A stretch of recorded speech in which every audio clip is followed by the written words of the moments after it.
অনেক দিন ধরে আমার মেয়ের বায়না একটা বোতল কিনে দাও। তো আমি আর দিইনি, ওর দিদি ওকে ইচ্ছাটা পূর্ণ করেছে। ওই স্কুলে যাবে, অন্য লোকের বোতল দেখে ওর বায়না। তো বাচ্চাদের তো একটু বায়না হবেই, তাই না? বড় হলে আর এইসব বায়নাগুলো করবে না, তখন ভীষণ মিস করবো। যাই হোক, আর এইদিকে ওকে সকালবেলা রেডি করে এই যে স্কুলে পাঠাচ্ছি, আর ও বোতলটা ধরেই অমনি জল খাওয়া শুরু করে দিয়েছে। আসলে এটা আরও বাচ্চাদের বোতল, ওর শখ হয়েছে। আর সকালবেলা ঘুম থেকে উঠেই তো ঘরবাড়ির অবস্থা ভীষণ খারাপ। আর দুদিন আমি বাড়ি ছিলাম না, যার জন্য কাজের চাপটা আজকে একটু বেশি।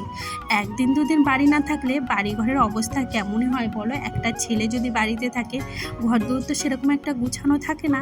তো তার জন্য যেদিন বাড়ির থেকে আসি না, তার পরের দিন যে আমার কী খাটুনি হয় সে শুধু আমিই জানি। তার জন্য সকাল সকাল যতটা পারছি আজকে কাজ এগিয়ে রাখছি। আজকে জানিও না কটায় চান করবো। আর আমার ঘর অপরিষ্কার রেখে যে আমি অন্য কাজ করব সেটাও পারি না। এটা বলতে পারো আমার ছোটোবেলা থেকেই অভ্যাস। বাপের বাড়ি বসেও আমি এরকম করেছি, আর শ্বশুর বাড়ি এসেও। মানে আমি পরিষ্কার বা মানে অগোছালো নোংরা এগুলো আমি কেন জানি না দেখতে পারি না। দেখেছো আজকে কতগুলো হয়েছে? তো আজকে সব একেবারে ভেবেছি কেচে দেবো। আর এদিকে দেখলাম জামা কাপড়গুলো উল্টো পাল্টা হয়েছে, সেটাই গুছিয়ে রাখছি। জানো তো, অনেক স্বপ্ন নিয়ে শ্বশুর বাড়ি সব মেয়ে আসে, কিন্তু সব স্বপ্ন তো সত্যি হয় না। যখন আমি এই বাড়িতে এসেছিলাম তখন একটা বলতে পারো একটা রুম ছিল, আর চারিপাশে ভাঙাচোরা।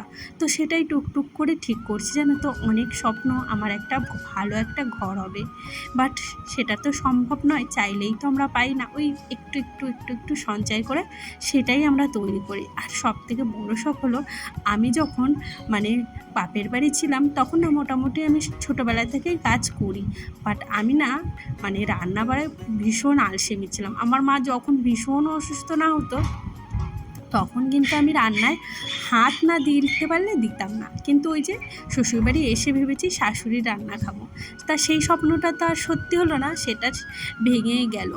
শ্বশুরবাড়ি এসে মানে বউ ভাতের পরের দিনই বলতে পারো আমার রান্নাঘরে ঢুকতে হয়েছে। আর সেই যে রান্নাঘর থেকে আমি বেরোতেই পারি না, না হলে ওই যে খেতে পারবো না। রান্নাঘর ছাড়া তো আর মানে খাওয়া দাওয়া হয় না। সব কিছু হয় দেখবে না করলেও, কিন্তু রান্নাঘরে তোমাকে ঢুকতেই হবে। তাই এখন আর ওই সব আশাও করি না।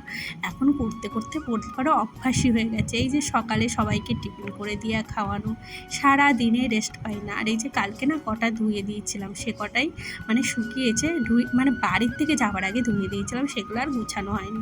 তো আজকে গুছিয়ে ফেলেছি, মানে কদিন ধরে জড়ো করাই ছিল, তাই আবার সব জিনিস জায়গা মতো রেখে দিলাম। আর এদিকে মোটামুটি এখন ওই 8টা সাড়ে 8টা বাজে, আর এখন যদি রান্না না করি ও 10টায় বেরোবে।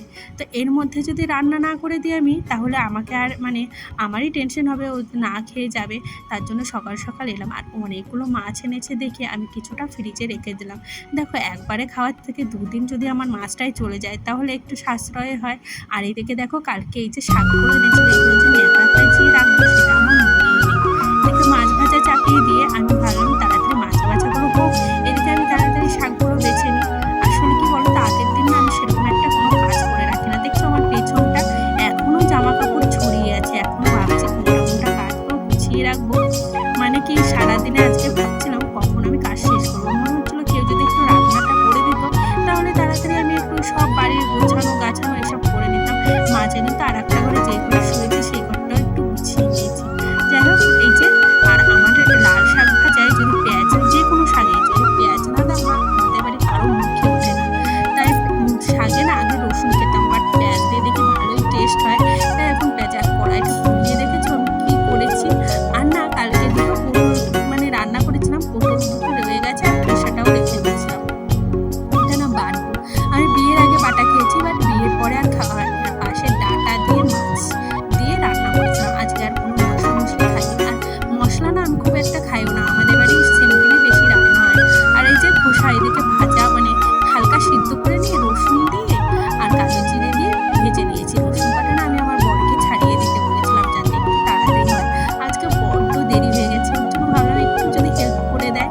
এই যে আমার বাটাও কমপ্লিট। তবে হ্যাঁ, তোমরা যতটা সহজে দেখছো, কাজগুলো কিন্তু তার থেকে অনেকটা দেরি হয়। যে রান্নাটা কমপ্লিট করে এখন গ্যাসটা মুছে নিচ্ছি।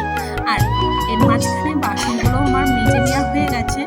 আর পাশ থেকে দেখছো কাশির আওয়াজ পাচ্ছে, তাহলে আমার মেয়ে ভয়েস দিচ্ছি, ওর একটু একটু কাশি হয়েছে।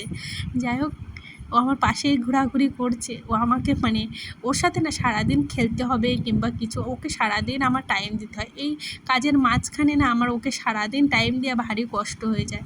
যাই হোক, এইদিকে দেখো ঘরটা এখন মুছে নিচ্ছি, রান্না বাড়া কমপ্লিট করে এখন ঘরটা ওই মোটামুটি এখন বলতে পারো 2টো বাজে। এর মাঝখানে কিন্তু আমি আনিশাকে খাইয়ে দিয়েছি, না হলে যে অনেক বেলা হয়ে যাবে। তারপরে এই যে ছাদে মেলতে চলে এসেছি, অনেকগুলো জানো তো আজকে হয়েছিল। তো এখন মোটামুটি বাজে ওই 3টের গায়ে গায়ে। তো এখন স্নান করে মানে ভেবেছি একটু পুজোটা কোনো মতো দিয়ে শোবো। তা আজকের ভিডিওটা আর বাড়ালাম না, কেননা এরপরে আমার ঘরেও অনেক কাজ আছে। তো ভিডিওটা ভালো লাগলে প্লিজ সবাই একটা লাইক কমেন্ট দিয়ে পাশে থেকো।